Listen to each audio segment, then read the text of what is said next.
இன்னைக்கு டேஸ்டியான ஒரு பாஸ்தா ரெசிபி பண்ண போறேன். ரொம்பவே ஈஸியாவே பண்ணலாம். இந்த சுவையான இந்தியன் ஸ்டைல் மசாலா பாஸ்தா எப்படி செய்யறதுன்னு இந்த வீடியோல பார்க்கலாம். ஃபர்ஸ்ட் ஒரு பேன்ல 1.5 டேபிள் ஸ்பூன் பட்டர், கொஞ்சமா எண்ணெய் ஆட் பண்றேன். பட்டர் மெல்ட் ஆகி கொஞ்சம் சூடானதும் இதில் 1 டீஸ்பூன் சின்னதாக கட் பண்ண பூண்டு, 1 டீஸ்பூன் சின்னதாக கட் பண்ண இஞ்சி, சின்னதாக கட் பண்ண ஒரு பச்சை மிளகாய் சேர்த்து ஒரு 2 நிமிஷம் வதக்கலாம். இப்போ இதில் சின்னதாக கட் பண்ண 2 பெரிய வெங்காயம் சேர்த்து வதக்கலாம். வெங்காயம் நல்லா வதங்கணும். வெங்காயம் சீக்கிரம் வதங்கிறதுக்காக கொஞ்சம் உப்பு ஆட் பண்ணிக்கோங்க. வெங்காயம் நல்லா வதங்கிறதுக்குள்ள நம்ம கொஞ்சம் பாஸ்தா வேக வச்சு எடுத்துடலாம். பாஸ்தா வேக வச்சு எடுக்கிறதுக்காக கொஞ்சம் தண்ணி சூடு பண்ண வச்சுருக்கேன்.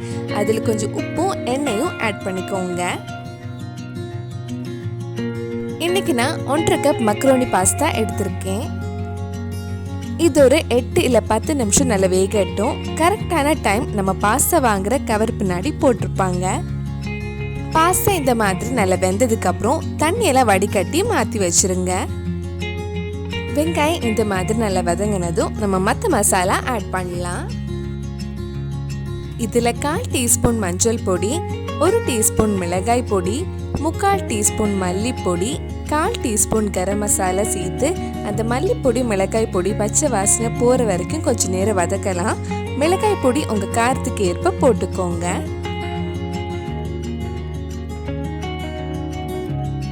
பச்சை வாசனை எல்லாம் போனதுக்கு அப்புறம் இதில் சின்னதாக கட் பண்ண ஒரு தக்காளி சேர்த்து நல்லா வதக்கி மூடி வச்சு வேக வைக்கலாம். நம்ம சேனல்ல இதுக்கு முன்னாடி ஒயிட் சாஸ் பாஸ்தா எப்படி செய்யறதுன்னு வீடியோ போட்டிருந்தேன். அதோட லிங்க் இதில் டிஸ்கிரிப்ஷன்ல இருக்கு. மறக்காம அந்த வீடியோ போய் பாருங்க. தக்காளி நல்லா வெந்திருக்கு. இனி இதில் 2 டீஸ்பூன் டொமேட்டோ சாஸ் ஆட் பண்ணி நல்லா மிக்ஸ் பண்ணலாம்.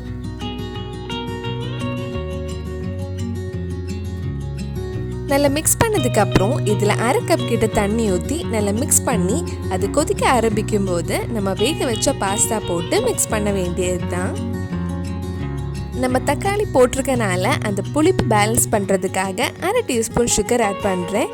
இது ஆப்ஷனல் தான். இது ஆட் பண்ணலைனாலும் ஒன்றும் இல்லை. இப்போ நம்ம வேக வச்ச பாஸ்தா இதில் போட்டு நல்லா மிக்ஸ் பண்ணலாம். மிக்ஸ் பண்ணி 5 நிமிஷம் லோ ஃப்ளேமில் வச்சுருங்க. மசாலா அந்த பாஸ்தாக்குள்ளே நல்லா இறங்கட்டும். கடைசியாக கொஞ்சம் சீஸ் இல்லைன்னா பட்டர் ஆட் பண்ணுங்க. அது மெல்ட் ஆனதுக்கப்புறம் ஒரு வாட்டி மிக்ஸ் பண்ணதுக்கப்புறம் ஆஃப் பண்ணிடலாம். சீஸ் இருந்தால் கண்டிப்பாக சீஸ் ஆட் பண்ணுங்க. டேஸ்ட் ரொம்பவே நல்லா இருக்கும். நீங்கள் எந்த சீஸ் வேணும்னாலும் யூஸ் பண்ணலாம். நான் இன்னைக்கு ஒரு சீஸ் ஸ்லைஸ் ஆட் பண்ணியிருக்கேன். அவ்வளவுதான். இனி இதெல்லாம் சேர்த்து மிக்ஸ் பண்ணா நம்ம சுவையான Indian style masala pasta ready ஆயிடும். ரொம்ப ரொம்ப டேஸ்டியான மக்ரோனி பாஸ்தா ரெடி ஆயிடுச்சு. ரொம்ப சிம்பிளா ஈஸியாவே பண்ணலாம். கண்டிப்பா நீங்களும் இந்த ரெசிபி உங்க வீட்டில் செஞ்சு பாருங்க. பிடிச்சிருந்தா இந்த வீடியோவை லைக் பண்ணுங்க. உங்க ஃப்ரெண்ட்ஸ் அண்ட் ஃபேமிலிக்கு ஷேர் பண்ணுங்க. வேற நல்ல ரெசிபி நம்ம சேனல்ல ட்ரை பண்ணலான்னு கீழே காமெண்ட் பாக்ஸ்ல சொல்லுங்க. நீங்க இன்னும் என்னோட சேனலை சப்ஸ்கிரைப் பண்ணலைன்னா மறக்காம சேனலையும் சப்ஸ்கிரைப் பண்ணுங்க. கூடவே அந்த பெல் ஐக்கனை பிரஸ் பண்ணா நான் புது வீடியோ போட்ட உடனே உங்க போனுக்கு நோட்டிஃபிகேஷன் வந்துடும்.